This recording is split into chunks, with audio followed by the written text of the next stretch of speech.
এটি Mitsubishi F700 ব্র্যান্ডের একটি ইনভার্টার। তো এটিতে মূল সমস্যা হচ্ছে রান করার সময় OC1 অ্যালার্ম আসে। এটি FR740 মডেলের একটি ইনভার্টার, ইনপুট 3 ফেজ। এটি আমি কিপ্যাডে রান করে দেখাচ্ছি। তো এটা কিপ্যাডে পিইউতে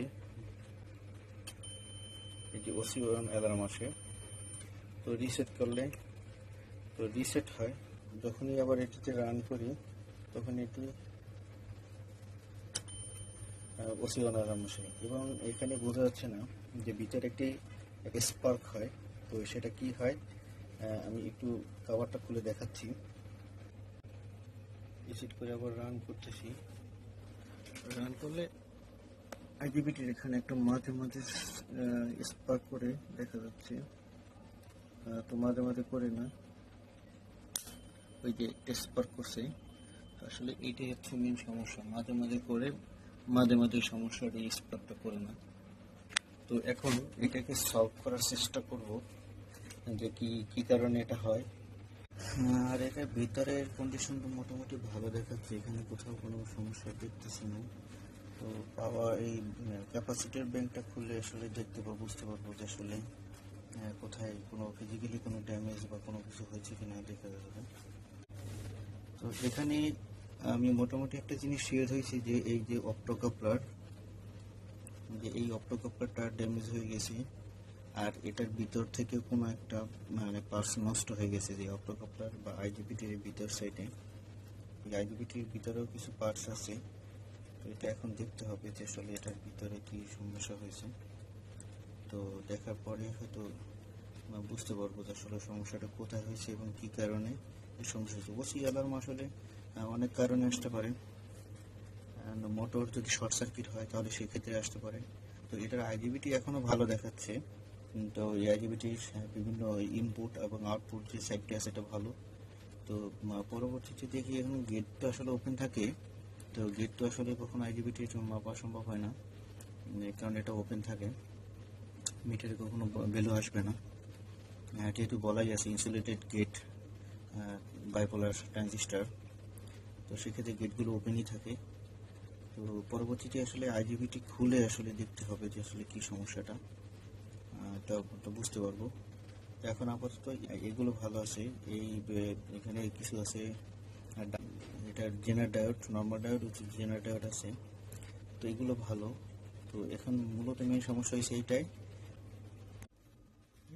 এখানে এইটা একটা গেট, এইটা একটা গেট, এইটা একটা গেট। তো এই তিনটে গেটের সাথে 47 ohms এবং 8.2 কে দুইটা রেজিস্টার দেওয়া আছে দুইটার সাথে।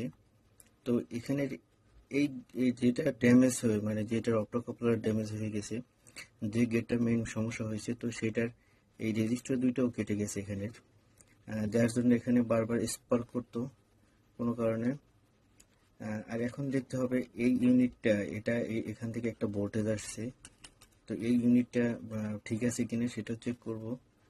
তো আসলে এরকম ইলেকট্রনিক্সের বা এই ইনভার্টার রিপেয়ারিংয়ের যে অনেক টুকিটাকি অনেক সমস্যা হয়ে থাকে, যেটা আসলে আমরা চোখে ধরতে পারি, অনেক সময় ধরতে পারি না। তো এরকম যেটা আমরা অনেক সময় ক্রিটিক্যাল হয়ে যায়, তো সেগুলো সলভ করার চেষ্টা করি। ফাইনালি ইনভার্টার রিপেয়ার করে রান করা সম্ভব হয়েছে। তো এখন এটাকে রান করে দেখব আসলে এখানে মোটর কানেকশন ঠিকই সবগুলো দিয়ে রাখছি। এখন ফাইনালি এটাকে রান করব, কিপ্যাড মোডে চালাবো। এটা অলরেডি কিপ্যাড মোডে রাখা আছে। এখন রান করে দেখি, রান হয়েছে। এখানে রান হয়েছে, এটা এখন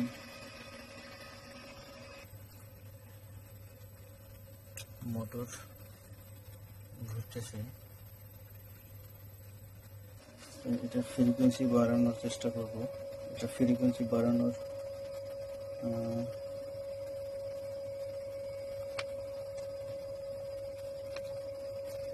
ফ্রিকোয়েন্সি বাড়াচ্ছি 15, 20 করে দেব।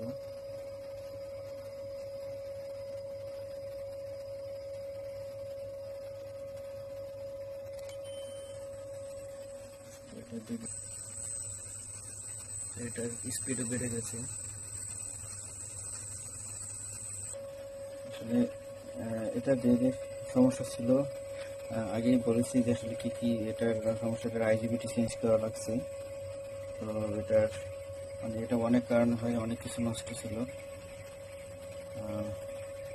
তো এ পর্যন্তই, আল্লাহ হাফেজ।